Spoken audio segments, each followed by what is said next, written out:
Kiranya hadirat Tuhan melawat setiap kita, hadirat Tuhan yang tidak terbatas ruang dan waktu itu melawat setiap kita dimanapun kita berada pagi hari ini. Mari kita mulai ibadah kita, sebelum itu tundukkan kepala kita berdoa. Pagi hari ini Tuhan, kami datang dengan kerinduan untuk memuji dan menyembah Tuhan. Kami datang untuk belajar mengenai kebenaran firman Tuhan. Sebab itu Tuhan, biarlah hikmat Tuhan ada di setiap kami, dan apa yang kami pelajari ini Tuhan benar-benar seturut dengan kehendak Tuhan. Terima kasih Bapa yang baik. Kami buka sarapan pagi kami hari ini di dalam nama Tuhan Yesus. Haleluya. Amin. Sungguh besar setiamu Tuhan dalam hidup kami.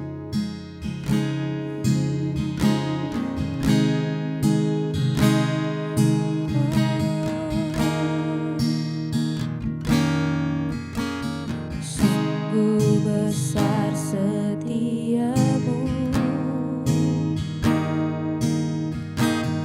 nyata di sepanjang hidupku. Darahmu telah layakkan kehidupanku.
sembah Engkau Tuhan di atas segalanya.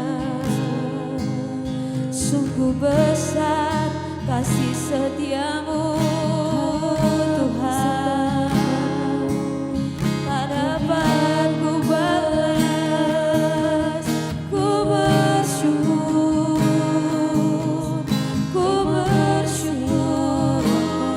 kasih-Mu melimpah. Ku bersyukur anugerah-Mu tak pernah tinggalkan hidupku, selalu ada, tiada berkesudahan kasih setiamu. Betapa Kau mengasihiku Tuhan, dengan cinta yang besar. Kami bersyukur,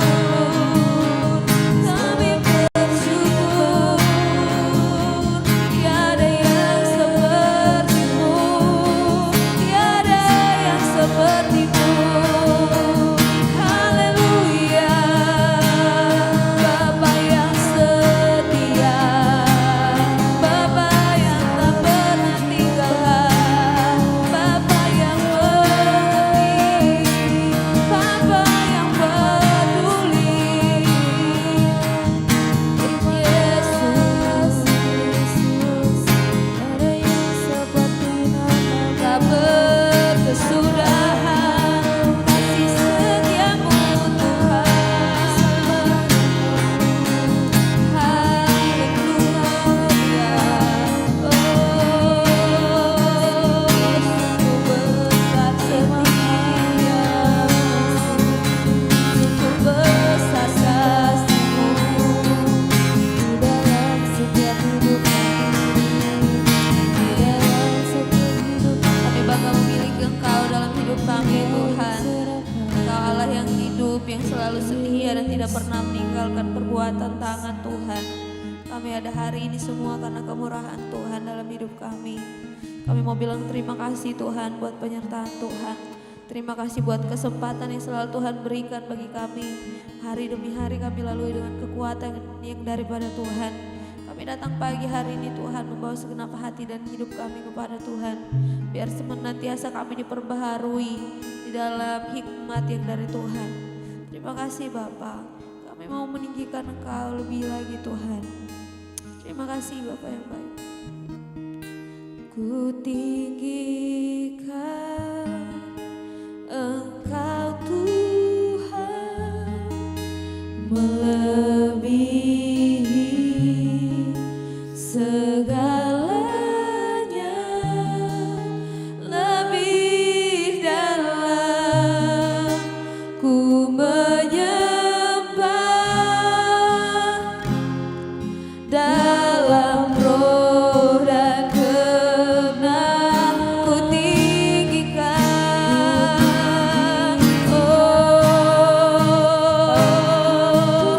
lebih segalanya Tuhan, melebihi segalanya, sebab Engkau layak terima segala pujian kami. Amin. Ku menyembah dalam roh dan kebenaran selamanya. Engkau agungkan Tuhan lebih lagi. Ku tinggikan Engkau Tuhan, melebihi segalanya, lebih dalam ku menyembah dalam roh dan kebenaran, dalam roh dan kebenaran, dalam roh dan kebenaran.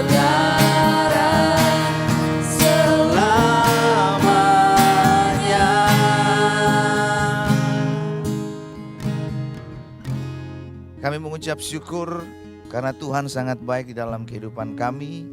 Kami bersyukur karena Engkau Bapa yang baik yang menjadi tempat perteduhan di dalam kehidupan kami, dalam setiap perjalanan kehidupan kami. Kami mengucap syukur karena setiap hari Engkau selalu setia di dalam kehidupan kami. Engkau mengenyangkan kami di waktu pagi dengan kasih setiamu. Engkau membuat kami selalu menikmati setiap kebaikan Tuhan di dalam kehidupan kami. Terima kasih Tuhan, sekarang kami ada di tempat ini untuk kami bersama-sama sharing, diskusi tentang firman Tuhan. Kiranya Roh Kudus menolong setiap kami supaya pemikiran kami semakin tajam di dalam Kristus. Kami melihat kehidupan ini dengan cara yang berbeda. Bagaimana Tuhan menginginkan cara yang akan kami lakukan, itulah yang akan kami kerjakan di dalam kehidupan kami. Terima kasih Tuhan, kami mengucap syukur pada pagi hari ini. Biar kiranya Roh Kudus menuntun dan menolong setiap kami.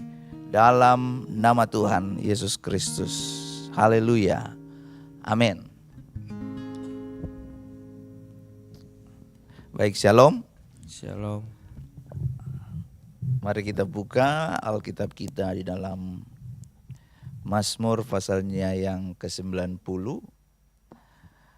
Kita akan baca bergantian. Saya baca ayatnya yang pertama, lalu nanti Pak Enos, Andika, demikian selanjutnya sampai ayatnya yang ke-17. Jadi kita akan baca keseluruhan Mazmur pasalnya yang ke-90. Mazmur 90, Allah tempat perlindungan yang kekal. Doa Musa, abdi Allah. Tuhan, Engkaulah tempat perteduhan kami turun-temurun. Sebelum gunung-gunung dilahirkan dan bumi dan dunia diperanakan, bahkan dari selama-lamanya sampai selama-lamanya, Engkaulah Allah. Engkau mengembalikan manusia kepada debu dan berkata, kembalilah hai anak-anak manusia. Sebab di matamu 1000 tahun sama seperti hari kemarin apabila berlalu, atau seperti suatu giliran jaga di waktu malam. Engkau menghanyutkan manusia, mereka seperti mimpi, seperti rumput yang bertumbuh. Di waktu pagi berkembang dan bertumbuh, di waktu petang busuk dan layu. Sungguh kami habis lenyap karena murkamu, dan karena kehangatan amarahmu kami terkejut. Engkau menaruh kesalahan kami di hadapanmu dan dosa kami yang tersembunyi dalam cahaya wajahmu. 9. Sesungguhnya segala hari kami berlalu karena kemasmu. Kami menghabiskan tahun-tahun kami seperti keluh.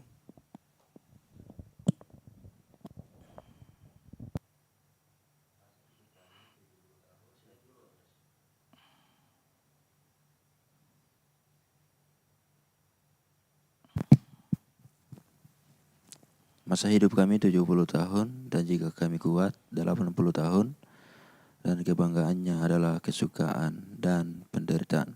Sebab berlalunya buru-buru dan kami melayang lenyap. Siapakah yang mengenal kekuatan murkamu dan takut kepada gemasmu? Ajarlah kami menghitung hari-hari kami sedemikian, hingga kami beroleh hati yang bijaksana. Kembalilah ya Tuhan, berapa lama lagi, dan sayangilah hamba-hamba-Mu. Kenyangkanlah kami di waktu pagi dengan kasih setia-Mu, supaya kami bersorak-sorai dan bersuka cita semasa hari-hari kami. Buatlah kami bersuka cita seimbang dengan hari-hari Engkau menindas kami, seimbang dengan tahun-tahun kami mengalami kecelaka. Biarlah kelihatan kepada hamba-hamba-Mu perbuatan-Mu dan semarak-Mu kepada anak-anak mereka. Dan teguhkanlah perbuatan tangan kami, ya perbuatan tangan kami teguhkanlah itu. Amin. berbagi orang yang membaca, mendengarkan, merenungkan firman Tuhan dalam hidupnya. Nah, pada pagi hari ini kita akan membahas tentang Mazmur pasalnya yang ke-90. Saya tahu ayat ini ada beberapa ayat yang familiar, ya.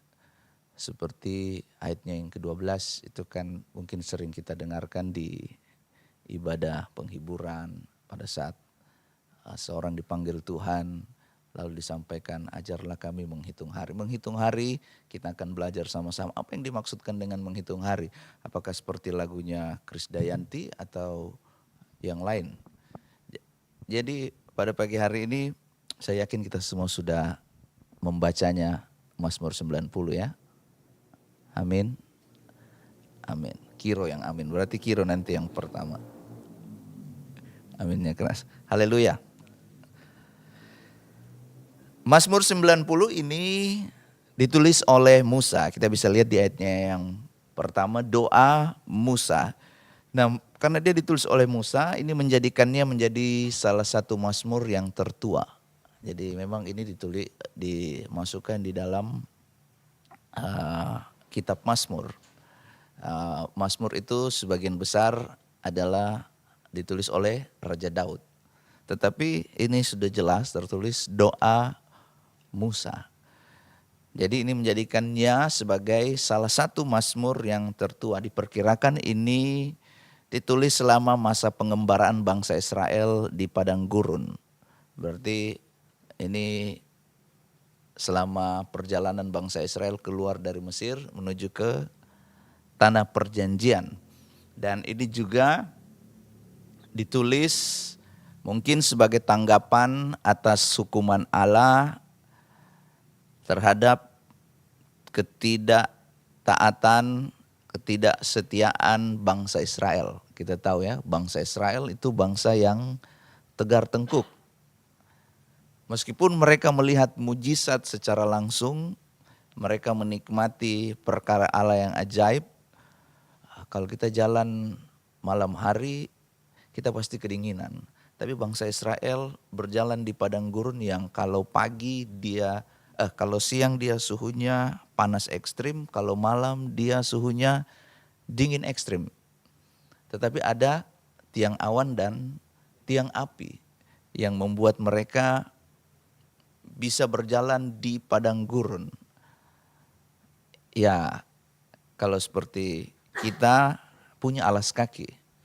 Ya saya nggak tahu pada zaman itu. Tetapi Alkitab menuliskan bahwa baju dan kasut mereka itu mengikuti selama perjalanan dari Mesir keluar dari Mesir sampai ke tanah perjanjian. Kan tidak ada Indomaret ya di padang gurun. Sandal saya putus, saya mau beli sandal dulu. Baju saya mau ganti ya, cari mall. Enggak ada mall. Tetapi itulah keajaiban Tuhan yang dialami dalam perjalanan bangsa Israel. Jadi diperkirakan ditulis oleh Musa selama pengembaraan dan ini sebagai tanggapan atas hukuman Allah. Apa hukuman Allah? Bangsa Israel itu bangsa yang suka mengeluh. Mereka lapar, dikasih mana. Fresh from the heaven, bukan from the open ya. Mereka minta daging, tiba-tiba itu burung puyuh berjatuhan. Bukan jatuh karena sakit, itu karena diperintahkan oleh Tuhan. Mereka minta air, bayangkan dari benda padat itu dipukul keluar air. Tapi gara-gara itu juga Musa tidak masuk tanah perjanjian. Jadi ini juga ditulis sebagai peringatan dan sebagai hukuman Allah atas ketidaksetiaan dari bangsa Israel. Dan dari Mazmur 90 ini juga kita akan belajar tentang pemahaman Musa, apa yang Musa tuliskan tentang kekekalan Allah dan keterbatasan manusia. Jadi kita akan belajar bersama dari Mazmur 90 ini waktu kita membaca kira-kira apa yang kita temukan dari pembacaan ini. Silakan dari teman-teman apa yang mau disampaikan, ada yang didapat dari pembacaan ini.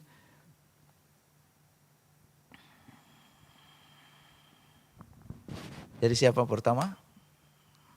Kiro tadi, Dik. Iya, mungkin kalau dari saya itu tetap saya ambil yang ayat 12. Karena seperti Pastor Ulan tadi familiar memang ini ayat. Ayat 12, ajarlah kami menghitung hari-hari kami sedemikian hingga kami beroleh hati yang bijaksana. Nah, ayat ini ada kata ajarlah kami. Nah, menurut saya kalimat ini menunjukkan sikap kendaraan hati dan sikap manusia yang tidak cukup mengandalkan akal saja, melainkan perlu tuntunan Roh Kudus dalam hidupnya. Jadi mungkin kita kan manusia tidak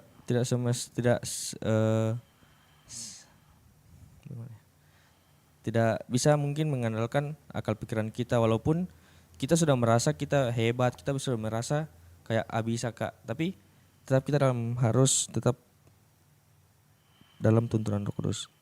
Nah, dalam hasil kita meminta untuk diajarkan untuk menghitung hari-hari kehidupan, yaitu kita beroleh hati yang bijaksana seperti yang dibilang dalam ayat 12, sehingga kami beroleh hati yang bijaksana. Nah, di sini hati yang bijaksana itu yang dimaksud menurut saya hati yang takut akan Tuhan, hati yang taat sama firman Tuhan, dan hati yang mungkin kalau takut akan Tuhan otomatis hati yang memberikan dampak yang positif dalam kehidupan kita. Nah, dengan kita diajarkan untuk menghitung hari, kita dorong untuk berjalan di jalan yang benar sehingga kita dapat memperoleh hati yang bijaksana. Mungkin itu, Pastor.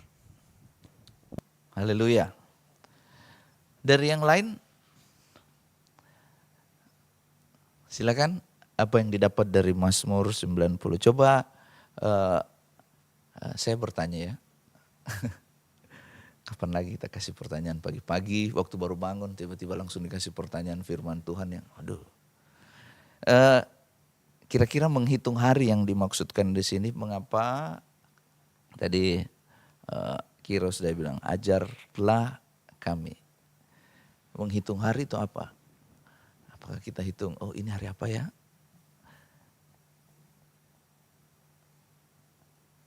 Apa yang dimaksudkan dengan menghitung hari? Kok kita disuruh hitung? Apakah dalam setahun itu ada 365 hari, kita harus menghafal. Sekarang ini hari yang keberapa di tahun 2025? Ayo coba. Ada yang punya jawaban?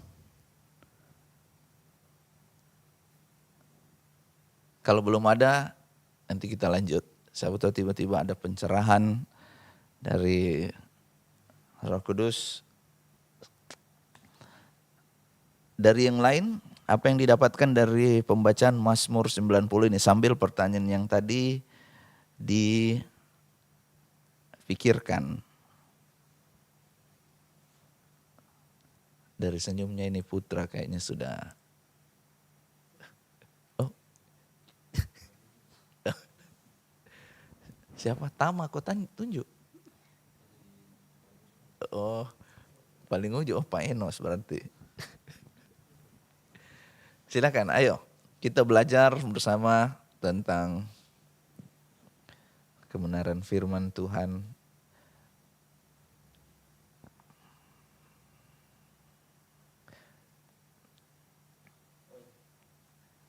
Ya, silakan.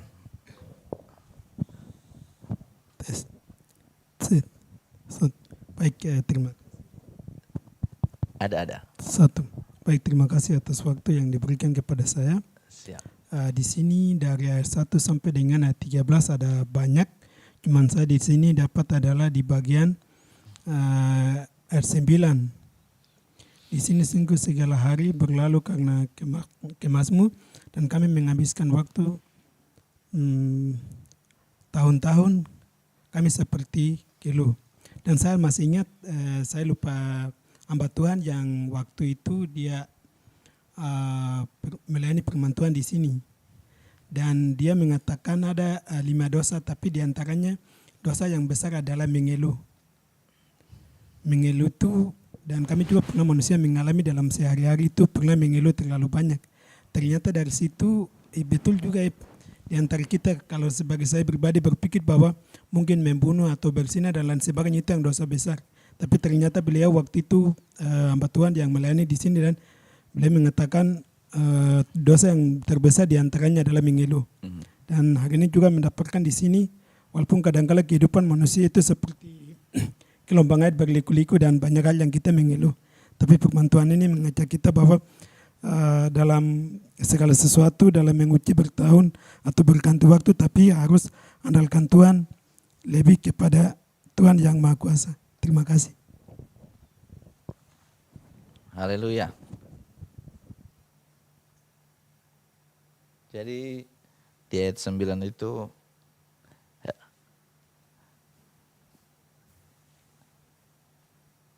dikatakan bahwa sungguh segala hari kami berlalu karena gemas-Mu. Kami menghabiskan bertahun-tahun, kami menghabiskan tahun-tahun kami seperti keluh. Coba saya baca dalam terjemahan firman Allah yang hidup ya. Di dalam ayatnya yang ke-9 ini, kalau dalam Alkitab kita ada terjemahan, salah satunya terjemahan Indonesia, yaitu firman Allah yang hidup. Ayat yang ke-9 dikatakan demikian, tidak heran kalau di bawah murka-Mu masa hidup kami di sini terasa panjang dan berat. Hidup kami selalu penuh dengan keluhan. Di sana ada kata murka. Jadi bukan hanya kalau di terjemahan baru dikatakan gemas. Tapi Allah kita itu, dia disebut Allah adalah kasih. Tapi jangan hanya berhenti di situ. Karena kalau kita baca di dalam Alkitab, Alkitab juga mengatakan Allah adalah api yang menghanguskan. Selain dia dia adalah kasih, tetapi kita juga harus hidup di dalam takut akan Allah. Kalau Tuhan memberikan kita jawaban di dalam persoalan atau apa yang kita gumulkan, kita mengucap syukur di dalamnya. Karena kita percaya jawaban Tuhan adalah yang terbaik. Amin. Mungkin waktu dijawab itu, Tuhan, kiranya Tuhan kasih dia sebagai jodohku. Berdoa sungguh-sungguh, tiba-tiba jawaban Tuhan lain. Atau hal yang lain. Kita minta sesuatu, jawaban Tuhan tidak sesuai dengan keinginan kita. Kita belajar untuk mengucap syukur. Ya, kalau dalam terjemahan firman Allah yang hidup, ini, hidup kami selalu penuh dengan keluhan. Salah satu yang kita sering dengarkan kalau ada khotbah tentang Israel, maka Israel itu adalah bangsa yang penuh dengan sungut-sungut. Bangsa Israel itu bangsa yang disebut sebagai bangsa yang tegar tengkuk. Jadi pada pagi hari ini kita juga belajar, mari kita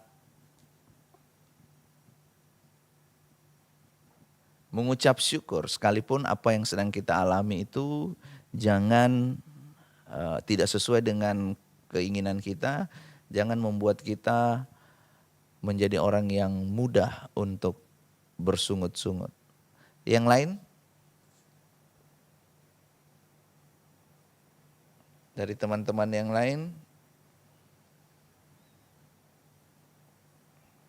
Sambil yang tadi ya, pertanyaan yang tadi mungkin sudah ada jawabannya.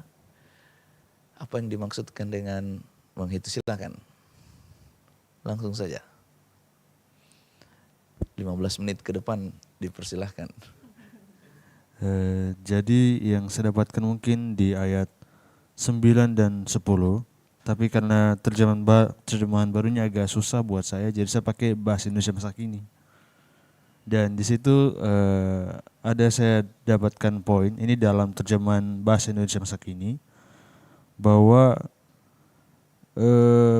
ayat ke-10 itu beberapa dari kami mungkin hidup sampai 80 tahun, tetapi tahun-tahun yang terbaik sekalipun sering hampa dan penuh penderitaan.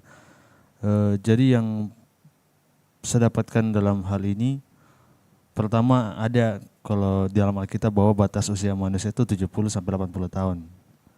Dan ini mungkin menjawab juga Pastor yang dari pertanyaan Pastor, menghitung hari itu menurut saya itu saya memberi analogi itu seperti kita hitung mundur. Jadi misalnya menghitung mundur tuh misalnya saya 23 tahun ini, anggap sampai ke 80 tahun berarti sekitar 60 tahun at least. Ya. Kuotanya. Kuotanya sisanya. Tapi tiba-tiba saya teringat lagi, terkadang waktu Tuhan datang kepada kita itu seperti pencuri, seperti dalam Alkitab dijelaskan. Tiba-tiba saja Tuhan panggil, tiba-tiba saja Tuhan suruh untuk kembali. Dan terkadang kita harus mensyukuri atau bisa melakukan yang terbaik dalam hidup kita itu hari demi hari. Jadi kita manfaatkan hari-hari yang kita punya itu sebaik mungkin dan semaksimal mungkin. Memang ada kesalahannya seperti dalam ayat ke-10 tadi, tidak menyenangkan bahkan di hari-hari yang terbaik. Di best day kita pun kita menderita gitu. Tapi kita usahakan yang terbaik gitu. Nanti Tuhan yang nilai itu apakah intinya di penghakiman terakhir itu Tuhan yang akan nilai apakah yang kita perbuat itu sudah menyenangkan hati Tuhan. Ya kita tunggu penghakiman terakhir Tuhan yang putuskan seperti apa intinya. Dan seperti yang kembali saya jelaskan, yang saya sebutkan tadi bahwa kedatangan Tuhan itu seperti pencuri, datang tiba-tiba. Tidak ada yang tahu kapan dan di mana. Saya jadi ingat kecelakaan Air India, dia terbang cuma 3 menit, kurang langsung tewas 280 orang. Itu tidak ada yang menduga, tidak ada yang tahu bahwa mereka semua akan meninggal bersamaan saat itu juga. Yang mereka mungkin perginya untuk liburan atau tugas kerja dan sebagainya, pasti saya tiba di sini, pasti saya akan lakukan ini setelah ini. Tapi ternyata kurang dari 3 menit, Tuhan panggil semua bersamaan.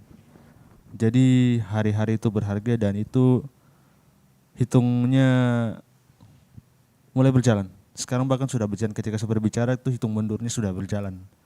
Jadi selama hari-hari ini, selama detik menit yang kita punya, apa yang kita lakukan itu menentukan. Bahkan saya ingat ada satu istilah, satu langkah kecil dari kita menentukan masa depan kita. Jadi lakukan yang terbaik, itu aja saya rasa. Mungkin itu saya. Good. Yang lain? Silakan. Pak Enos. Ya, terima kasih atas kesempatan yang diberikan. Ini yang saya dapatkan dari membaca secara keseluruhan. Saya mengambil kesimpulan tanpa campur tangan Tuhan di dalamnya, semua apa yang kita kerjakan, apa yang kita lalui, entahkah itu hari-hari atau apa, itu tidak ada artinya. Karena di sini semua saya lihat lebih banyak kayak suatu kesia-siaan. Jadi bisa juga soal hari-hari itu bisa kita hitung berapa banyak yang ini hari-hari yang kita lalui di dalamnya ada campur tangan Tuhan. Jadi kira-kira itu yang saya dapat.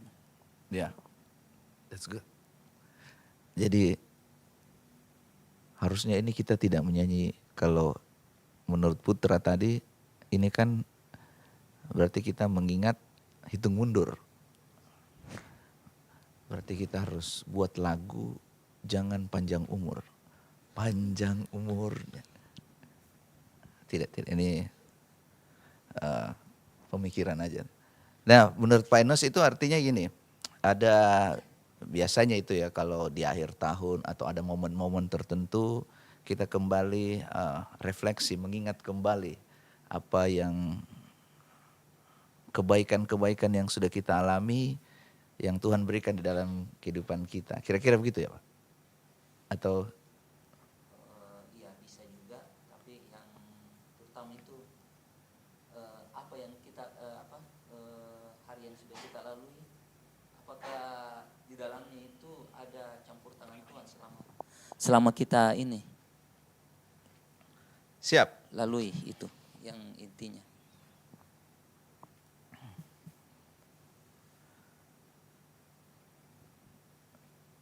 Dari teman-teman yang lain? Silakan. Wendy, 15 menit ke depan dipersilakan. Baik Kak, jadi dari pembacaan Mazmur 90 ini saya mencoba memahami dari ayat awal itu pemazmur atau Musa sendiri itu mencoba menunjukkan bahwa membandingkan antara kekekalan Allah dengan manusia yang fana, dan dari kejatuhan manusia ke dalam dosa itu maka umur manusia itu menjadi pendek dan hanya sekitar 70 sampai 80. Dan manusia itu harus seperti di Kejadian itu waktu Tuhan Allah menghukum manusia itu, manusia harus mengusahakan tanahnya. Kemudian di sini juga Musa menunjukkan bahwa Musa memohon keseimbangan dari penderitaan yang harus mereka alami. Seperti di Mazmur 90 ayat 16 itu versi yang BIMK, Musa bilang, tunjukkanlah karyamu kepada kami hamba-hambamu dan kuasamu yang semarak kepada keturunan kami. Jadi dari yang saya pahami bahwa ini sudah Tuhan genapi di perjanjian baru melalui kedatangannya, yaitu melalui Yesus Kristus.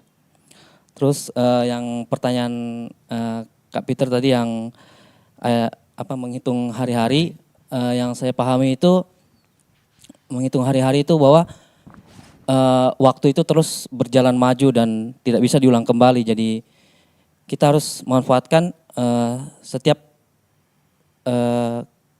waktu untuk setiap kesempatan yang masih Tuhan berikan. Dan kalau dalam konteks kekristenan ya kita harus maksimalkan hidup kita untuk melayani Tuhan, tidak menyanyiakan waktu kita, apalagi di masa muda kita ini. Terus saya teringat juga di cerita tentang yang 10 talenta itu kan, di mana dia menyanyiakan hidupnya sama yang orang kaya yang menimbun kekayaannya itu. Jadi itu yang saya tangkap. Jadi kita harus benar-benar bijaksana dalam memakai waktu kita untuk apa gitu, tidak disia-siakan. Itu sih Kak. That's good. Mantap.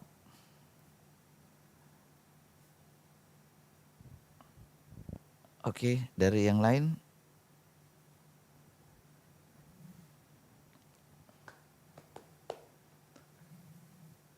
Dari belakang baru satu orang ini. Ayo, silakan.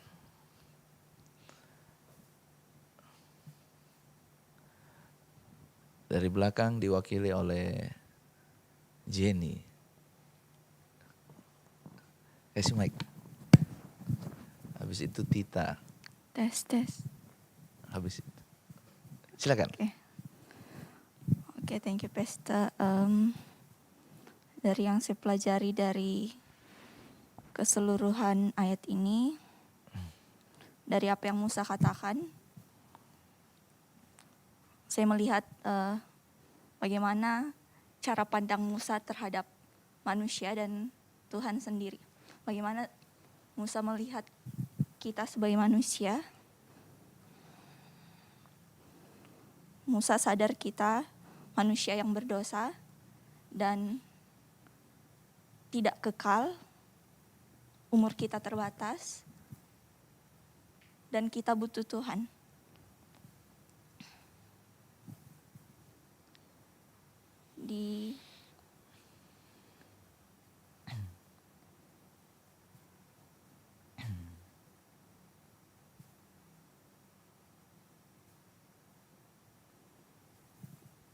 Jadi Musa tahu kita berdosa dan Tuhan berkuasa mengampuni. Dan walau begitu kita tetap harus bijaksana memanfaatkan sisa waktu kita di bumi karena umur kita terbatas. Dan bagaimana Musa melihat walaupun kita berdosa dan Tuhan tetap berkuasa, Tuhan tetap bisa meneguhkan kita, menguatkan kita dalam segala keterbatasan kita dengan memberi kita ketegaran, memampukan kita menghadapi segala permasalahan di dunia dengan segala keterbatasan kita, dan ya itu pesta. Terima kasih.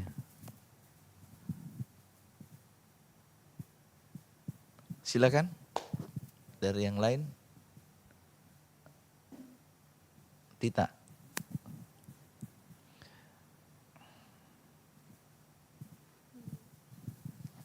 Saya juga belajar, sudah disampaikan teman-teman tadi, yang ayat yang ke-11 sampai yang ke-12.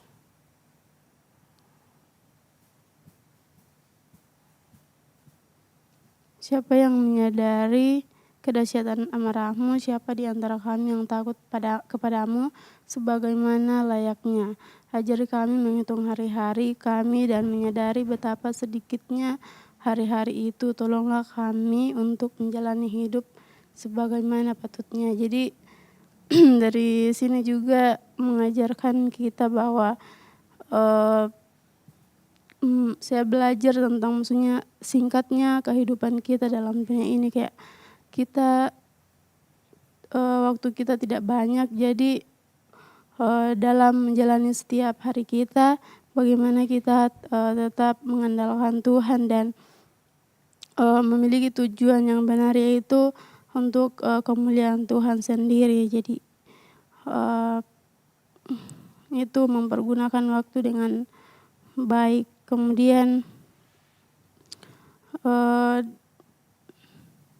bahkan di tengah kita menjalani kehidupan kita, banyak penderitaan yang kita alami, tetapi ketika kita mengandalkan Tuhan dan ketika kita berserah kepada Tuhan, memohon kepada Tuhan, Tuhan tidak akan pernah tinggal diam, tapi Dia akan terus memberikan kita pertolongannya. Jadi dalam menjalani kehidupan kita yang penuh dengan kesingkatan ini, kita tetap mengandalkan Tuhan dalam setiap apapun yang kita lakukan. Terima kasih. Dari yang lain? Ayo. Jadi waktu saya membaca Mazmur 90 ini, entah kenapa Mazmur itu Mazmur 90 ini sudah beberapa kali dibaca, saya baca, dan waktu saya membaca ulang ini saya menemukan banyak sekali hal-hal yang menjadi berkat bagi saya. Salah satunya adalah tentang, tadi kan dibahas tentang ayat 1. Ayat 1 itu, Engkau adalah tempat perteduhan kami. Dalam terjemahan lain itu seperti sebuah rumah, versi mudah dibaca. Engkaulah rumah kami selama-lamanya. Jadi Musa menggambarkan itu begini, tempat yang paling enak itu rumah sendiri. Sebagus apapun kau pergi tinggal, misalnya punya apartemen, tinggal di apartemen yang mewah, tetapi tempat yang paling nyaman itu di rumah. Bukan karena bangunan fisiknya, tetapi karena ada siapa yang ada di dalam situ. Ada orang tua, ada orang-orang yang kita kasihi.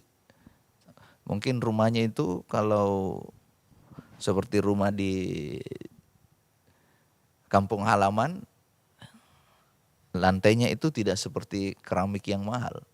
Tetapi di dalamnya ada orang-orang yang kita kasihi. Apa itu gambaran? Itu adalah gambaran begini. Kemanapun kita pergi, apapun yang kita kerjakan, harusnya tempat yang paling kita rindukan itu adalah hadirat Tuhan. Sesibuk apapun yang kita lakukan, Alkitab katakan, Musa menyampaikan di sini, engkaulah tempat perteduhan kami. Jadi di situ kita merasa nyaman, di situ kita merasa tenang. Juga di Ayatnya yang kedua, sebelum gunung-gunung dilahirkan, bumi dan dunia diperanakan. Waktu saya membaca ini, apa bedanya bumi dan dunia? Ada yang tahu? Kalau di dalam Alkitab disampaikan bumi dan dunia, itu bumi selalu mengarah kepada tempat kita berpijak, bangunan fisiknya, tempat fisiknya. Dunia itu berbicara tentang sistem. Itu sebabnya dibilang janganlah kamu menjadi serupa dengan sistem atau cara dunia ini. Jadi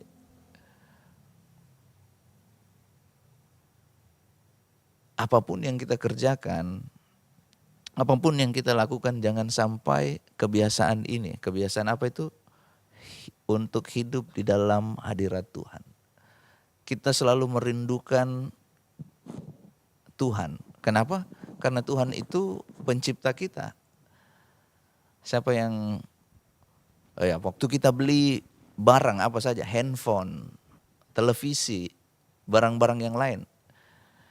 Waktu kita peroleh barang ini pasti disertai dengan manual book. Manual book itu ada petunjuk, ada peringatan. Dan yang menciptakan barang itu, misalnya ini barang yang diciptakan sama putra.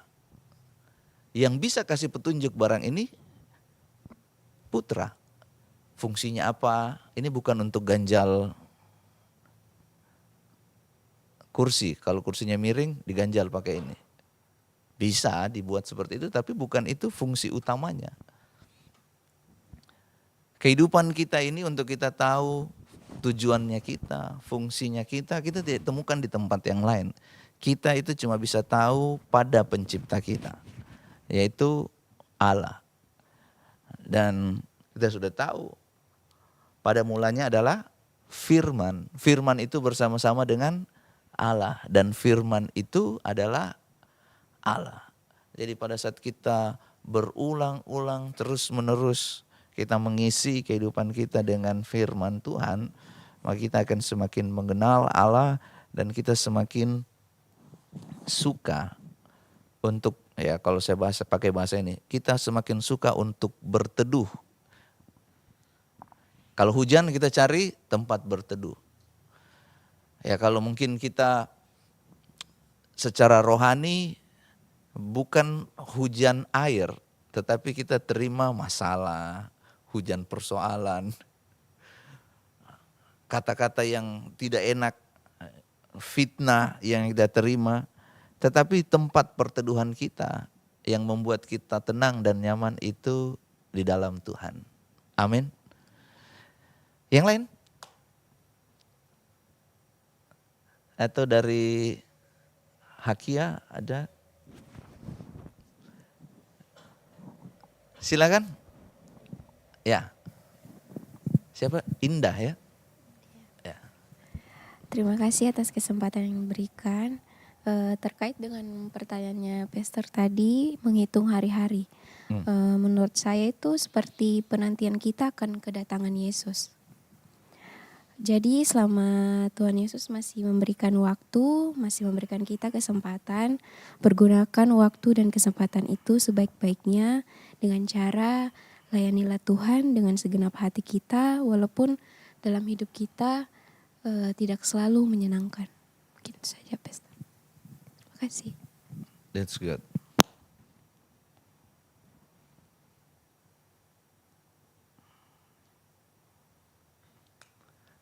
Yang lain?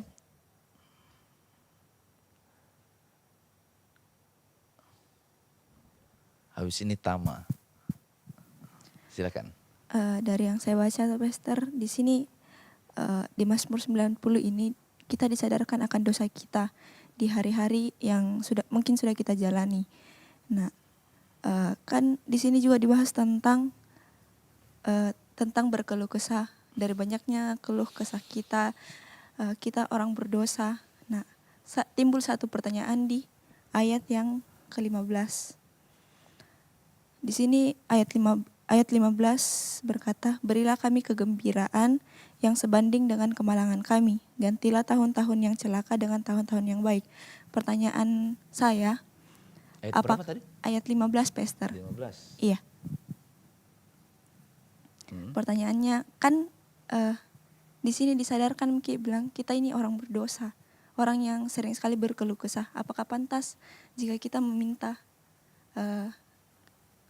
sebanding dengan kemalangan yang sudah dihadapi?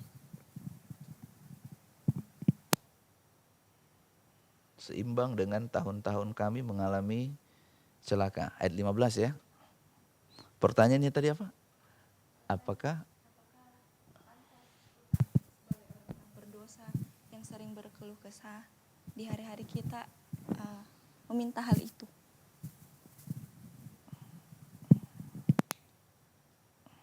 Enggak.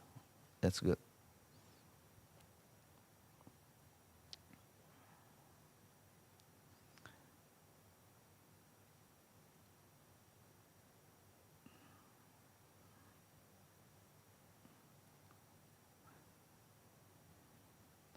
Jadi kita sebagai,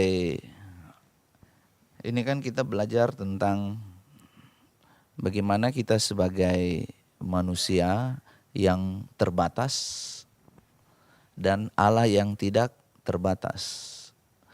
Batasan manusia itu Alkitab tulis 70. Kalau 80 itu ada peringatan. Peringatannya apa? Kalau dalam dunia medis, ambang batas kesehatan. Misalnya nih, dari umur 40 tahun, atau dari muda lah, jangan dari 40. Kita kasih batasan untuk makanan. Kalau nggak dibatasi, gula darah, gula dalam darah, kolesterol, asam urat. Jadi batasan itu bagus untuk manusia. Kalau ada batasan, ada aturan, ada peringatan yang diberikan, itu sebenarnya untuk kepentingan diri kita sendiri. 70 tahun itu batasan, 80 ada peringatan. Apa itu? Kesukaran dan kesusahan. Ada nggak orang yang 80 tahun tapi sehat? Ada. Tetapi orang itu ini, dia menerima, yang pertama dia menerima kasih karunia Tuhan, dan yang kedua yang saya kenal, yang saya tahu, kenapa saya bilang seperti itu, karena dia dari sejak muda memang hidup dengan cara-cara yang baik, yang sehat. Coba kalau dari muda sudah terbiasa minum, mabuk, merokok, jangan kaget, kenapa saya kena paru-paru waktu usia sudah semakin bertambah usia. Saya mau bilang tua ya kayaknya juga. Jadi di sini ada Pak Dokter. Apa yang kita bangun kebiasaan-kebiasaan itu yang akan nanti bertumpuk, berkumpul, dan akhirnya kita akan menuai akibatnya, menerima akibatnya.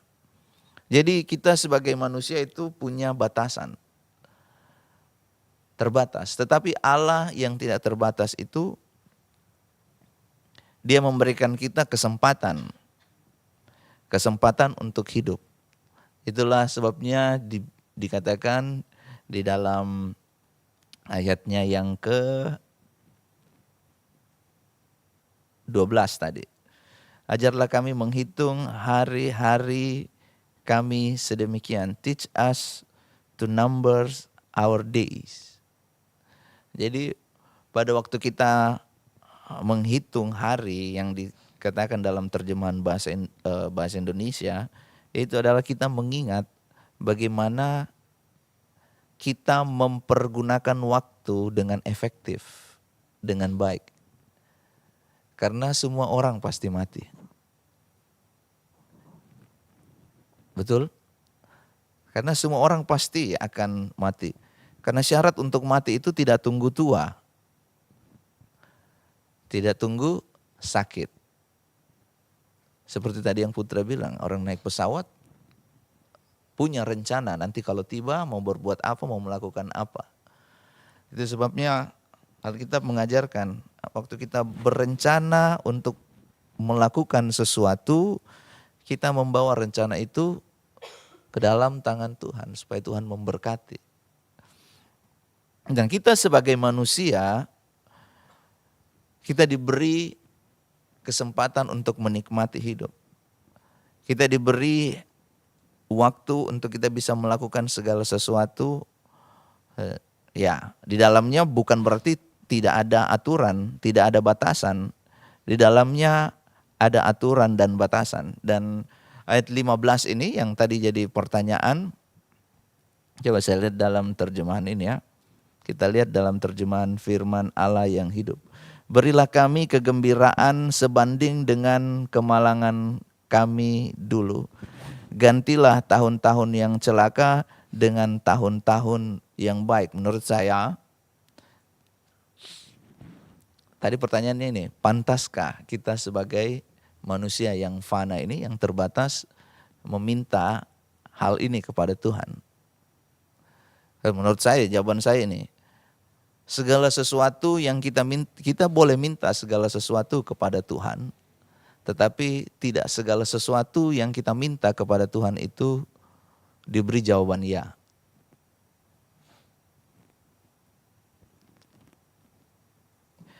Pada waktu kita minta sesuatu yang tidak sesuai dengan kehendak Tuhan, maka yang terjadi adalah kita akan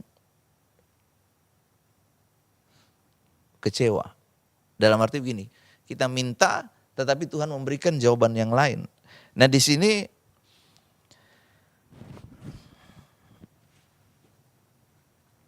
doa Musa ini adalah dia memberitahu kepada kita supaya pada waktu kita mengalami hari-hari yang terasa berat atau pada waktu kita mengalami hari-hari yang menyenangkan, yang membuat kita bersuka cita,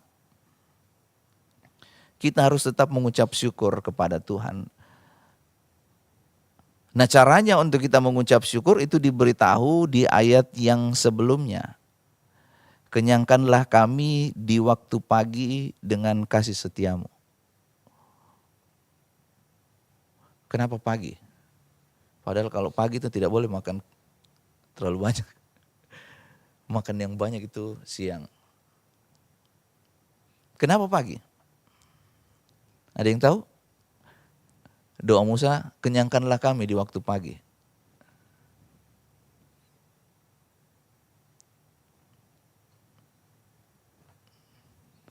Pernah dengar ayat ini enggak? Ia mempertajam pendengaranku di waktu pagi. Jadi waktu pagi itu sebelum kita memulai segala sesuatu, kita harus membangun kebiasaan yang baik. Dalam saya kemarin dengar sebuah podcastnya bilang begini, otak manusia itu ada di level maksimal pada waktu dia baru bangun. Betul ya? Secara medis. Jadi otak manusia itu mampu menyerap dalam tingkat yang tinggi pada waktu dia baru bangun. Jadi kenapa disarankan untuk belajar di waktu pagi? Masih fresh, habis istirahat otaknya ya.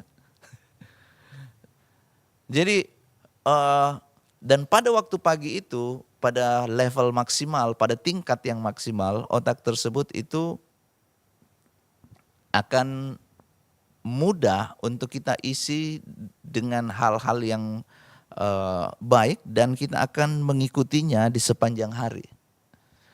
Jadi saya juga lagi belajar. Cuma susahnya karena Alkitab itu ada di handphone. Apa yang saya lagi belajar itu adalah waktu bangun no screen time pada 1 jam awal. Dan itu sulit menurut saya ya. Karena semua aktivitas kalau mau baca, mau share renungan atau apa ada di Alkitab. Kalau saya mau baca di Alkitab buku, bukan saya nggak mau. Saya harus punya Alkitab buku yang besar. Karena saya agak sulit. Kalau tulisan Alkitab itu agak kecil ya. Apalagi kalau kitabnya yang Alkitab kecil, tambah kecil lah tulisannya. Yang ini saja harus dikasih agak terang, hurufnya harus besar. Jadi waktu pagi saya berusaha untuk ini, membangun no screen time. 1 jam awal terserah. Bukan ini sesuatu yang harus kita lakukan semua, tetapi saya menemukan ini, kenyangkanlah kami di waktu pagi dengan kasih setiamu. Jadi di waktu pagi ini adalah waktu yang terbaik pada saat kita baru bangun, pikiran kita masih fresh, masih pada level yang tertinggi untuk menyerap segala sesuatu, langsung kita isi dengan firman Tuhan.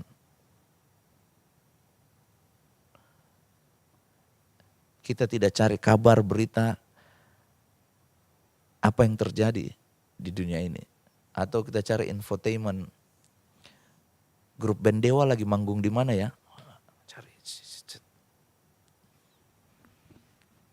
Kita cari hal yang lain, tetapi kita cari firman Tuhan. Itu kalau dari saya. Mungkin dari teman-teman ada yang punya jawaban yang lain. Silakan. Lanjut lagi.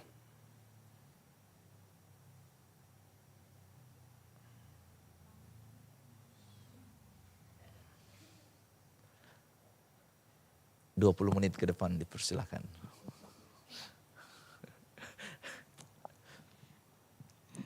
Oke. Jadi seperti yang Pastor katakan tadi juga, hidup ini terbatas.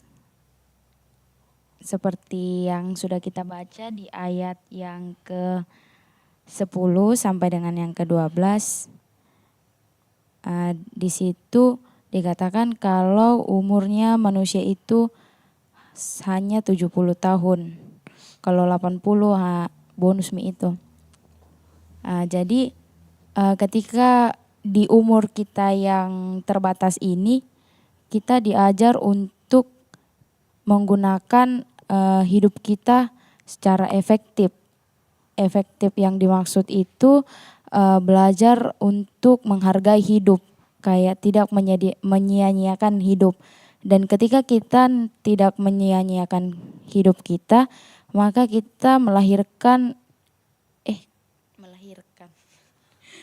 maka kita akan menghasilkan hidup yang berkualitas. Ketika kita menggunakan umur kita yang efektif, kita menghasilkan hidup yang berkualitas. Di keterbatasan umur kita ini juga seperti yang tadi Pastor bilang, ayat yang ke-12, ajar kami menghitung hari-hari kami dan menyadari betapa sedikitnya hari-hari itu. Jadi hari-hari menurut saya, hari-hari yang dimaksud itu seperti di hidup kita ini adalah kesempatan. Jadi hari-hari yang dimaksud itu hidup dengan mempunyai mentalitas rohani yang baik, mentalitas yang tahan banting, mentalitas yang tidak mudah untuk putus asa, begitu. That's good.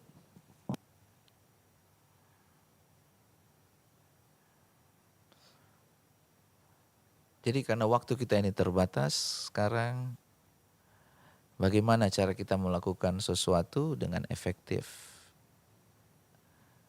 Dan apa yang kita lakukan itu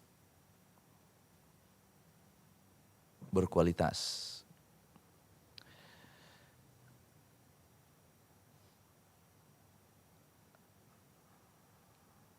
Pernah ya dihotbahkan di sini. Satu kali dalam perjalanan di padang Aram, waktu Musa sedang memimpin bangsa Israel dalam perjalanan ke tanah perjanjian, Yitro, bukan Jitro pemain gitar akustik ya, mertuanya Musa mengunjungi Musa. Lalu dia membawa istri dan anak Musa. Nah waktu dia mengunjungi itu, di ayat itu dikatakan ini, Musa mengadili bangsa Israel dari pagi sampai malam. yang keluar itu diperkirakan 2 juta. Jadi kalau 2 juta itu satu hari itu kira-kira dia bisa menyelesaikan persoalan 10, 20, 30 orang. Tapi besok ada lagi. Jadi Musa sendirian mengadili di antara bangsa itu. Di dalam Kejadian ya. Keluaran ya. Dalam perjalanan dari Mesir menuju ke tanah perjanjian. Dan pada waktu Musa melakukan itu, dia bisa melakukan itu dengan baik. Karena Musa dibesarkan di fasilitas kerajaan. Dia dibesarkan di Mesir oleh Raja Mesir. Ya tentu dia dapat fasilitas pendidikan yang terbaik. Dia dapat mengenyam semua fasilitas di Mesir dengan baik. Karena dia diangkat anak oleh Firaun, istri Firaun. Jadi dia mengenyam pendidikan yang terbaik. Dia punya kemampuan di dalam memimpin, diajarkan kemampuan yang baik. Dan pasti dia diajarkan problem solving, bagaimana menyelesaikan permasalahan. Jadi kalau kita lihat di dalam Keluaran 18, ayat yang ke-13 dibilang begini, keesokan harinya duduklah Musa mengadili di antara bangsa itu, dan bangsa itu dan bangsa itu berdiri di depan Musa dari pagi sampai petang. Dari pagi sampai petang Musa mengadili. Apakah Musa bisa mengerjakan itu? Bisa. Tetapi apakah itu efektif? Nah, untungnya Musa ini mendengarkan nasihat. Salah satu cara untuk kita bisa menjadi efektif di dalam tanggung jawab kita, pelayanan, pekerjaan, atau keluarga, dengarkanlah nasihat. Kalau ada orang kasih nasihat itu dia sedang melihat satu bagian yang tidak bisa kita lihat dengan mata kita sendiri. Ada blind spot yang diberitahu. Jadi mertua Musa ini kasih tahu, Mus. Ada cara yang lebih baik, ini bahasa saya saja ya, tidak tertulis dalam Alkitab. Ya, Musa ya, di sini, karena dia sudah jadi anaknya sendiri, ini mertuanya Mus. Ada cara yang lebih baik, ini bahasa saya. Ada cara yang lebih baik daripada kamu sendiri. Dikasih tahu apa? Delegasikan itu. Tunjuk pemimpin untuk 10 orang, 1000 orang. 500 orang, 100 orang, 10 orang. Dan mereka yang nanti akan membantu Musa untuk mengadili atau menyelesaikan permasalahan bangsa Israel yang jumlahnya kurang lebih 2 juta orang. Bayangkan kalau kita di jemaat sini cuma Pastor Ezra sendiri. Anggaplah kita di sini sudah mencapai angka 500 dan semua dikerjakan sendiri tanpa ada orang-orang yang ditunjuk di dalam kepemimpinan. Mungkin bisa dikerjakan, tetapi apakah itu efektif? Itu menjadi sebuah perenungan. Jangan kita menolak nasihat. Jangan kita berusaha sendirian, tidak mau mendengarkan nasihat, menolak teguran. Bahkan Alkitab sudah menuliskan juga, dengarkanlah nasihat dan terimalah didikan. Ini tujuannya supaya engkau menjadi bijak di masa depan. Itu sejalan dengan ajarlah kami menghitung hari-hari kami sedemikian sehingga kami beroleh hati yang bijaksana. Dari yang lain, Andika, Anjas, Vero.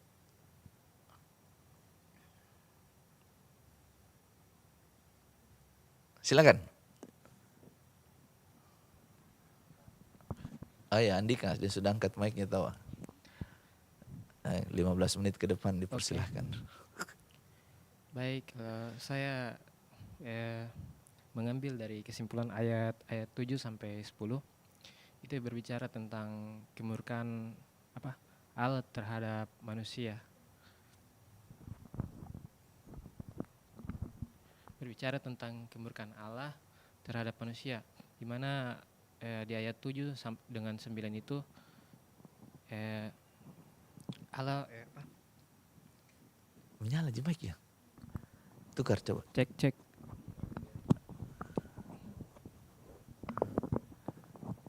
Berbicara di mana itu tentang ayat 7 sama 9, dosa yang tersembunyi pun bisa terlihat di ayatnya yang salah. Di ayat 7 sama 9 itu manusia mengalami penderitaan karena dosa, yang di ayatnya 7 sama yang 9. Dan yang kedua itu dosa yang tersembunyi pun bisa terlihat, itu yang ada di ayat 8. Dan ayatnya yang ke-10 itu berbicara tentang hidup manusia yang singkat, atau yang dibilang tadi itu 70 sampai 80. Dan penuh kesukaran, itu yang di ayat 10. Dari inti pesan pembacaan Alkitab ini, hidup manusia singkat dan rapuh, sementara Allah kekal. Dosa mendatangkan murka Allah, tetapi manusia tetap berharap kepada kasih setia Tuhan. Permohonan supaya Tuhan memberi hikmat, belas kasihan, sukacita, dan memberkati usaha manusia. Itu. Untuk yang pertanyaan dari yang tadi itu, menghitung hari-hari. Itu contohnya kayak kita menjalankan hidup ini dengan sesingkat-singkatnya tanpa memakai waktu itu dengan baik. Maksudnya itu kita memakai waktunya itu dengan melakukan hal-hal rohani, mendekatkan Tuhan, mendekatkan diri kepada Tuhan. Begitu Kak, kalau saya. That's good. Terima kasih. Dari yang lain?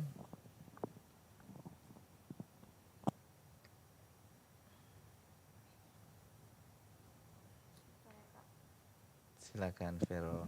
Cek. Jadi merenungkan tentang di ayat yang ke-12 ini, ajar kami menghitung hari-hari kami sedemikian hingga kami beroleh hati yang bijaksana. Kalau bagi saya, di dalam doanya Musa ini, Musa sebenarnya mau bilang apa sih yang Tuhan mau ajarkan kami dari hari yang kemarin atau kejadian yang kita alami hari ini. Jadi supaya kami beroleh hati yang bijaksana itu, supaya next time kita tahu apa yang harus kita lakukan. Atau sepanjang hidup kita itu kita melakukan apa yang berkenan kepada Tuhan. Jadi kalau kita lihat ayat ini, mungkin ada terbersit di pikirannya kita mengenai menjadi bijaksana di ayat-ayat yang lain. Kalau kita ingat cerita tentang 5 gadis bodoh dan 5 gadis bijaksana, itu cerita kayaknya identik deh dengan waktu yang Tuhan berikan gitu. Jadi bijaksana mengatur waktu atau bijaksana dalam menghidupi kehidupan ini, di mana waktu yang Tuhan berikan itu ada batasnya. Jadi dalam kehidupan kita sehari-hari, dalam kehidupan pelayanan kita pun harus bisa berdoa semacam ini. Jadi ajarlah kami menghitung hari kami supaya kami beroleh hati yang bijaksana. Nah, tidak usah pikir yang terlalu jauh bagaimana menggunakan waktu dengan bijaksana, memperoleh hati yang bijaksana. Ya, pagi hari ini kita sudah melakukan apa yang baik. Jadi kita melakukan memberi makan rohani kita di waktu pagi, supaya menjalani hari kita itu ada kekuatan yang daripada Tuhan. Orang kalau makan itu dapat kekuatan, bisa kuat menjalani hari-harinya, menjalani aktivitas. Nah, dalam kehidupan kita sebagai pelayan Tuhan, menjadi bijaksana itu terutama dalam mengelola waktu kita dengan baik yang Tuhan percayakan buat kita, itu bisa diterapkan mulai dari datang ke gereja itu before time. Terus janjian sama orang datang tepat waktunya. Dan tidak begadang di waktu malam sehingga bisa bangun doa besok paginya. Nah, itu adalah hal-hal kecil yang bisa kita mulai sebagai seorang anak muda, sebagai para pelayan Tuhan. Tidak usah berpikir bahwa supaya kita bijaksana begini begitu, bagaimana ya. Tapi waktu yang Tuhan percayakan ini, bagaimana kita bisa memulai hari itu dengan baik. Nah, teman-teman, Musa ini dia sedang berdoa karena dia menghadapi kesulitan untuk memimpin bangsa Israel ini lumayan hebat ya, tegar tengkuknya bangsa ini. Tapi dia seolah-olah dia sedang berdoa sama Tuhan, dia minta pengampunan dari Tuhan. Di ayat 13 itu bisa kita lihat. Dan dia berdoa, dia tahu bahwa kita sebagai manusia ini terbatas di dunia ini. Jadi kalau bisa Tuhan tolong kasih ajar kita next step itu harus seperti apa. Atau apa yang perlu kita pelajari dari kejadian ini gitu. Jadi teman-teman, kita di sini banyak kali kita ditegur dengan misalnya evaluasinya kita, tapi adakah perubahan di dalam dirinya kita? Adakah kita beroleh hati yang bijaksana pada waktu kita ditegur, sehingga next time-nya kita itu tidak melakukan hal yang sama. Orang bijaksana itu orang yang tidak melakukan kesalahan yang sama gitu. Orang yang belajar dari apa yang salah yang pernah dia lakukan, apa yang diajari kemudian dilakukan. Nah, waktu yang Tuhan berikan buat kita semua itu beda-beda.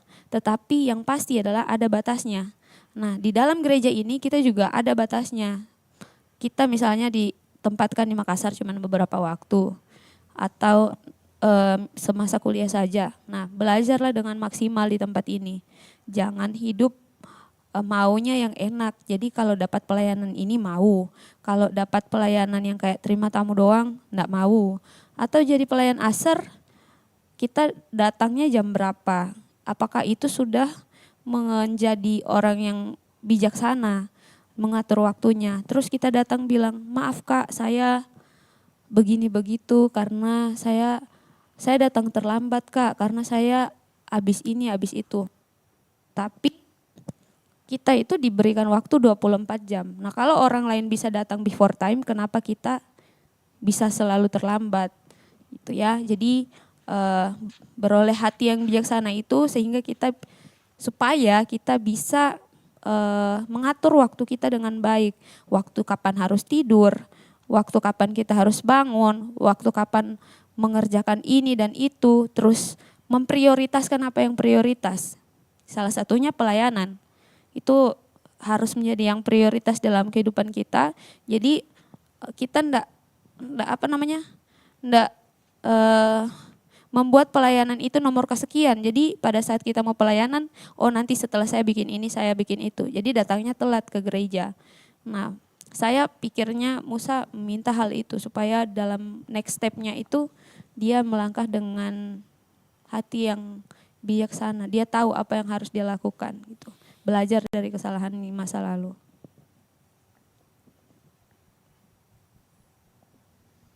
That's good. Sudah? Saya kira masih mau lanjut. Jadi arti kata bijaksana dalam terjemahan aslinya itu skill in war. Kemampuan di dalam peperangan. Peperangan kita sekarang ya saya ambil konteks sekarang itu bukan hanya secara fisik.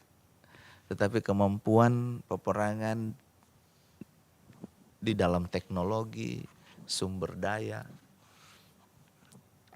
Bijaksana ini punya terjemahan aslinya itu skill in war, kemampuan di dalam peperangan. Dan ini bukan terjadi secara tiba-tiba, ini harus dilatih, dibiasakan seperti yang Vero sampaikan tadi. Bangun kebiasaan-kebiasaan yang baik. Arti yang kedua adalah pengetahuan dalam tata kelola. Kalau misalnya kita sudah dikasih kepercayaan dalam pekerjaan, dalam hal yang lain, terus kita sudah menjawab, iya. Itu berarti kita harus punya kemampuan untuk mengelola. Sudah janjian, nanti kita ketemu jam 3 ya. Jam 3 baru siap-siap. Dalam hal apa saja?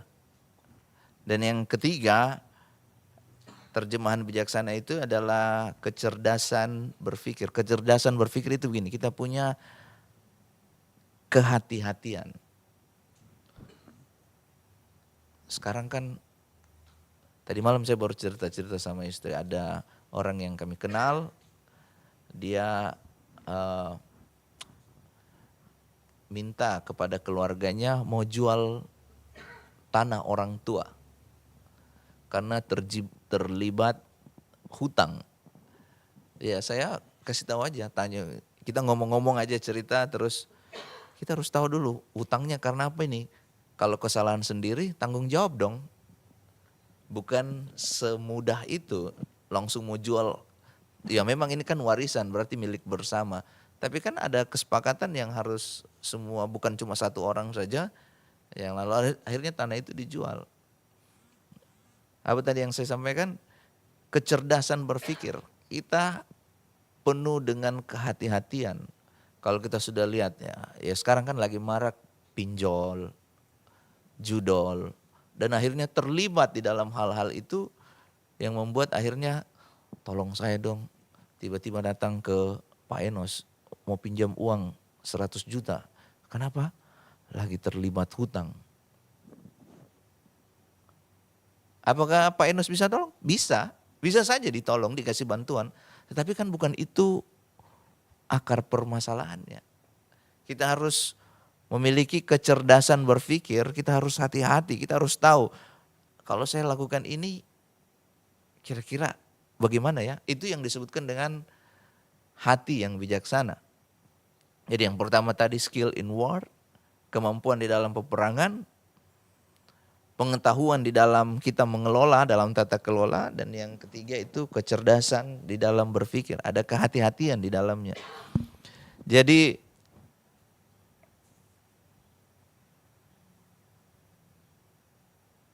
hati yang bijaksana itu bukan sesuatu yang, ini berarti sesuatu yang Tuhan kasih di dalam diri kita. Tetapi kita memperhatikan bagaimana cara kita hidup, apa yang kita lakukan, supaya ini hidup kita menjadi bijaksana. Nah saya kasih analogi saja untuk ini ya, menghitung hari. Untuk kita belajar menghitung hari. Kalau tiba-tiba, ini kan kuliah ya, tiba-tiba dosen kita berkata, minggu depan kita ujian.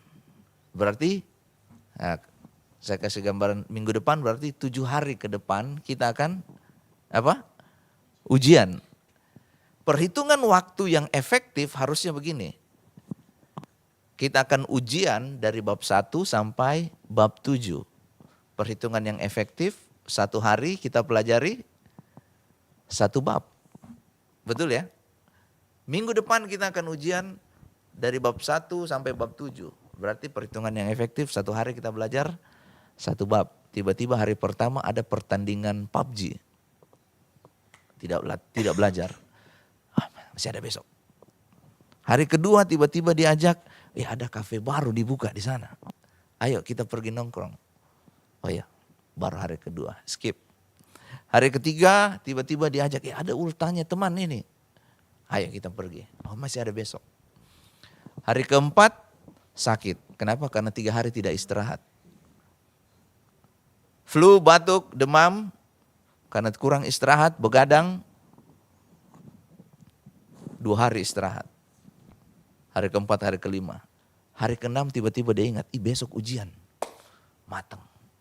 Apa yang terjadi? Harusnya yang efektif itu hari pertama belajar 1 bab.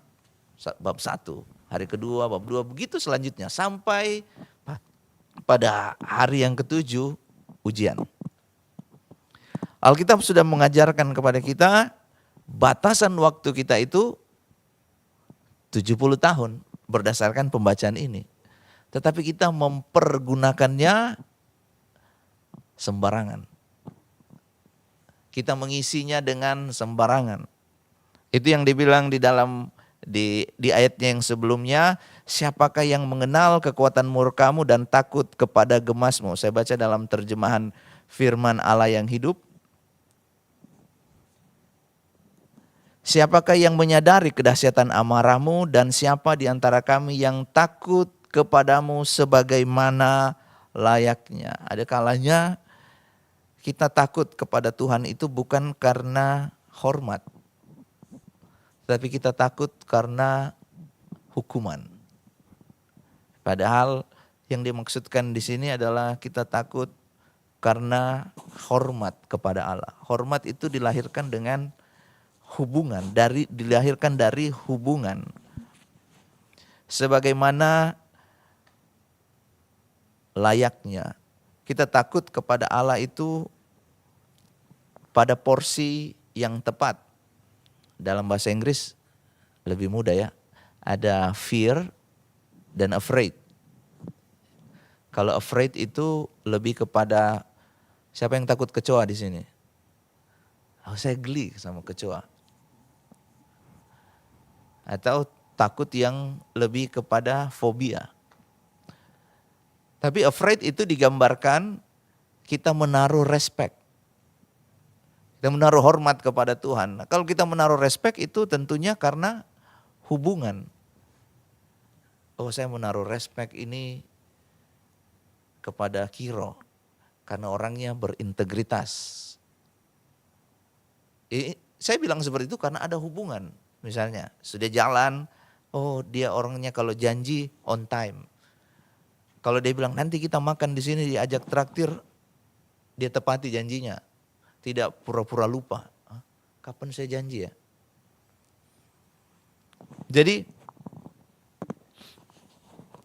hubungan yang kita bangun dengan Tuhan setiap hari itu yang akan membuat kita seperti tadi. Kita tidak akan membuang waktu dengan sembarangan. Kita mempergunakan waktu dengan efektif. Analogi, saya berharap analogi yang saya kasih tadi bisa menjadi gambaran mengenai mengapa doa Musa ini ajarlah kami menghitung hari-hari kami sedemikian. Yaitu seperti tadi, kita sudah dikasih tahu bahwa minggu depan kita akan ada ujian. Berarti selama 7 hari ke depan kita harus belajar dengan baik. Kita sudah dikasih tahu, masa hidup manusia itu 70 tahun. Dan kalau kami kuat 80 tahun.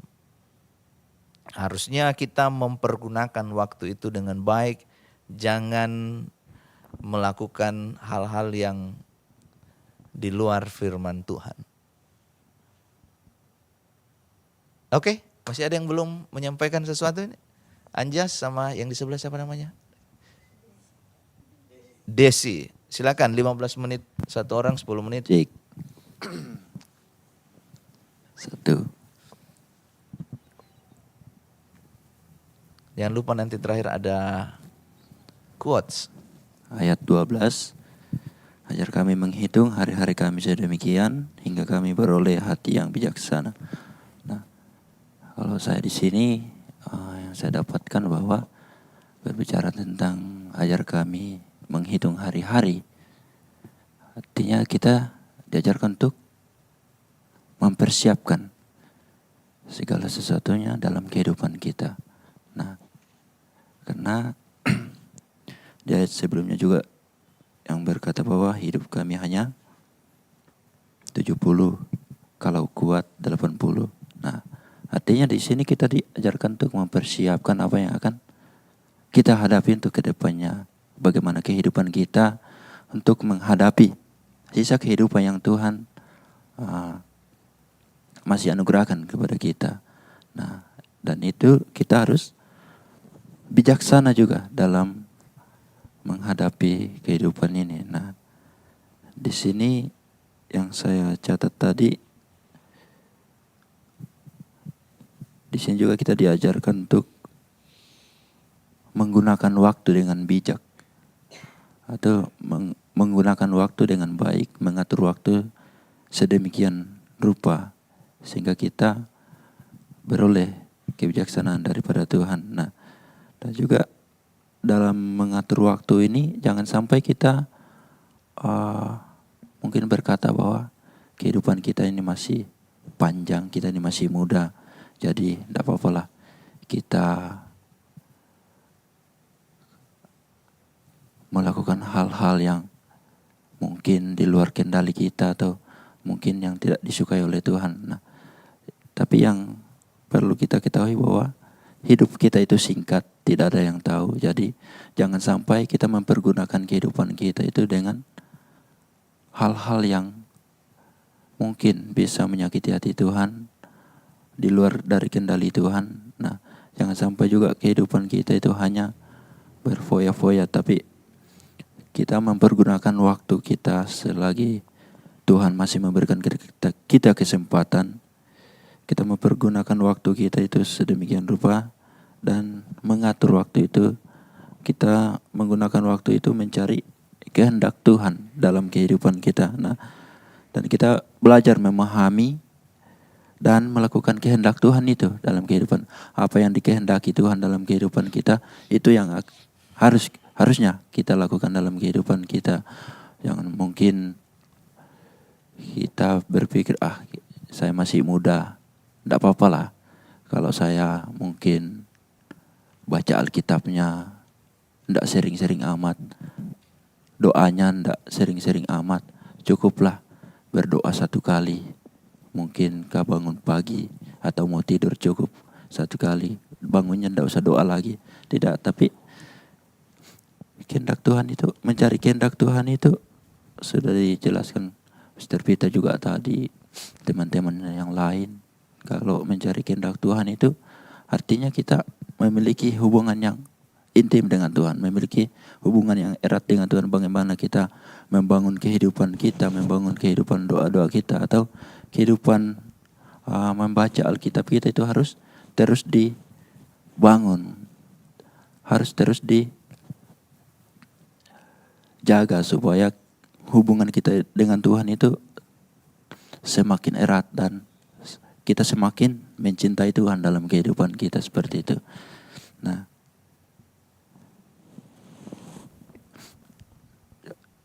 jangan sampai kebiasaan-kebiasaan kita seperti itu kita tinggalkan, tapi terus dikembangkan, terus dipupuk, dan kita akan melihat hasilnya ke depannya. Mungkin jika kita kuat sampai Tuhan tentukan berapa umur kita, dan hal-hal ini seperti ini yang akan kita rasakan untuk menjalani kehidupan, bahwa kita akan terus memiliki apa yang diprioritaskan selama ini dalam kehidupan kita, mungkin itu mencari Tuhan, atau sebaliknya kita melupakan Tuhan dalam kehidupan kita, seperti itu. Itu saja dari saya. Terima kasih. Desi.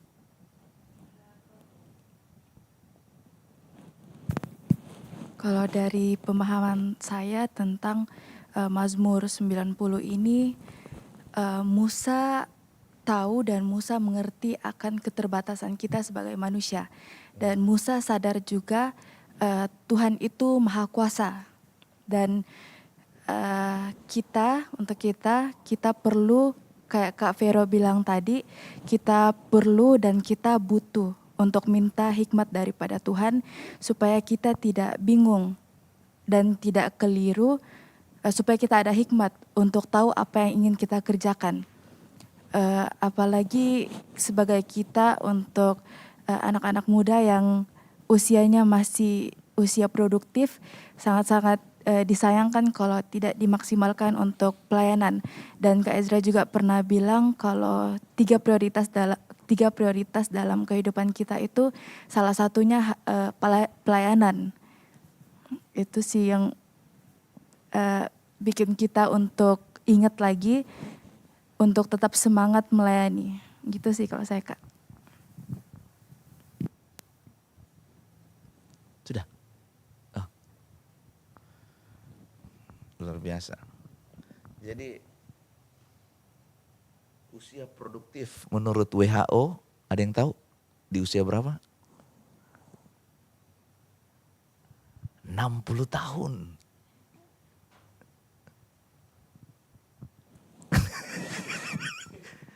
Jangan kaget. Saya juga waktu lihat itu masih dikatakan usia produktif. Ya dari kita mulai bisa berpikir secara mandiri sampai 60 tahun. Lalu setelah itunya, setelah 60 tahun berarti nggak produktif lagi? Enggak juga dong. Jadi satu hal yang menarik dari pembacaan kita ini, saya ingin kasih ini. Ambillah waktu untuk berpikir karena itu seperti mengasah ketajaman kita di dalam memikirkan sesuatu. Sebab kalau kita nggak pakai otak ini untuk berpikir tentang apa saja, kita membaca Alkitab, membaca buku, memikirkan masa depan. Kemarin waktu LGBT dari Dr. Andik Wijaya ada satu kata yang paling saya ingat, neuroplasticity. Itu ya, cocok ya katanya. Ya. Jadi kemampuan otak yang elastis, diisi dengan apapun, dia akan muat di dalamnya. Masalahnya diisi enggak itu? Jadi neuroplasticity itu kemampuan otak untuk mengorganisasi dan membentuk supaya otak itu menjadi elastis, diisi dengan hal apa saja. Kita berpikir hal yang berat, persoalan-persoalan yang berat, dia bisa dipikirkan karena kemampuan otak yang luar biasa, kemampuan berpikir yang luar biasa. Jadi ambillah waktu untuk berpikir karena itu seperti mengasah ketajaman di dalam berpikir. Ambillah waktu untuk bekerja, itu menghasilkan karya di dalam hidup. Kalau kita nggak bekerja, kita nggak melakukan sesuatu, kita nggak menghasilkan apa-apa. Alkitab sudah tulis, Alkitab yang tulis ini ya. Kalau dia nggak kerja jangan makan, bukan saya yang tulis ya. Ambillah waktu untuk tertawa karena itu adalah sumber kesehatan. Hati yang gembira adalah obat yang manjur. Tapi jangan ketawa sendiri ya.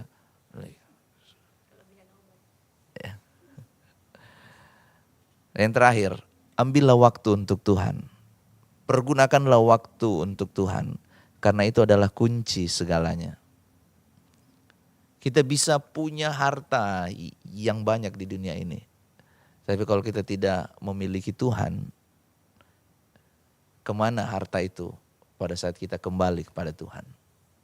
Kita bisa memiliki kepintaran, kegantengan, pakai obat awet muda, minum obat anti-aging, suntik, botox, apa lain sebagainya untuk merawat tubuh ini. Tetapi pada waktu kita kembali kepada Tuhan, apakah semuanya itu kita bawa berguna?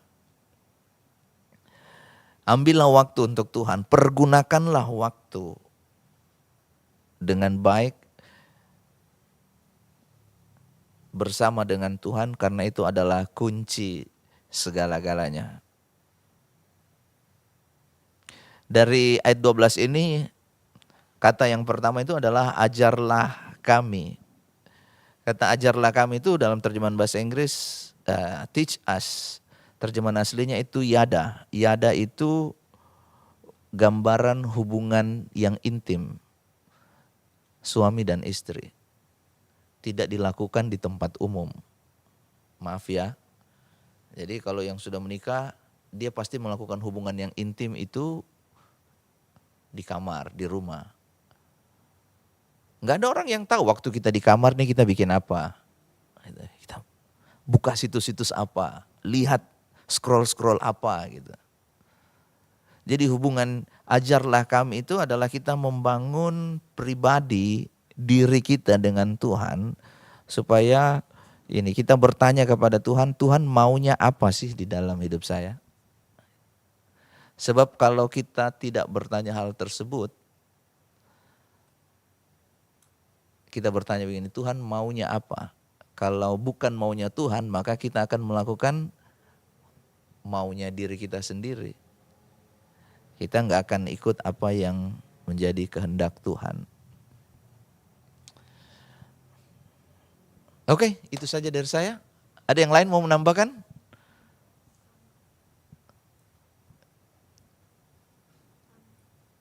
Nggak ada? Oh, Tama ada. Senyumnya Tama lebar sekali. Oke, kalau tidak ada, kita akan berdoa. Terima kasih untuk waktunya teman-teman. Sudah bangun pagi-pagi dan kita bersama-sama belajar, mendengarkan firman Tuhan. Juga untuk yang menyaksikan secara online tayangan sarapan pagi ini, dan juga ini akan nanti ditayangkan di Radio Harmoni FM. Terima kasih, Tuhan Yesus memberkati. Mari kita tundukkan kepala dan kita berdoa. Tuhan, kami mengucap syukur karena Engkau mengenyangkan kami di waktu pagi ini dengan kasih setiamu, dengan firman Tuhan, dengan apa yang sudah kami diskusikan, apa yang sudah kami sharingkan bersama.